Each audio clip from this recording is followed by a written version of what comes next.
உங்களுக்கெல்லாம் ஒண்ணு தெரியுமா, நம்ம இந்தியாவுக்கு முழுமையா சுதந்திரம் கிடைக்கல. ஆங்கிலேயர்கள் நம்மளுக்கு குத்தகைக்கு தான் சுதந்திரம் கொடுத்திருக்காங்க, அதுவும் 99 வருஷத்துக்கு. அதுக்கப்புறம் புடிங்கிடுவாங்க அப்படின்னு நான் சொல்லல. பாஜகவோட இளைஞரணி பிரமுகரான ருச்சி பதக், அந்த பதக்க அம்மா தான் பதக்குன்னு சொல்றாங்க. என்ன சொல்றாங்க நீங்களே கேளுங்க.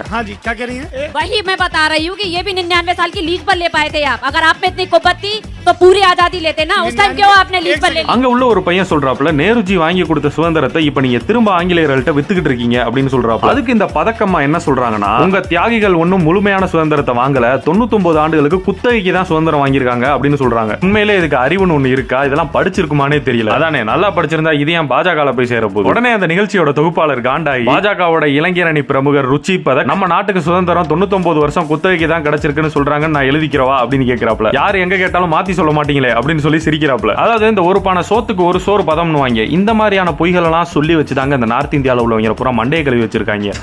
போங்கடா, சிரிப்பு தாண்டா வருது.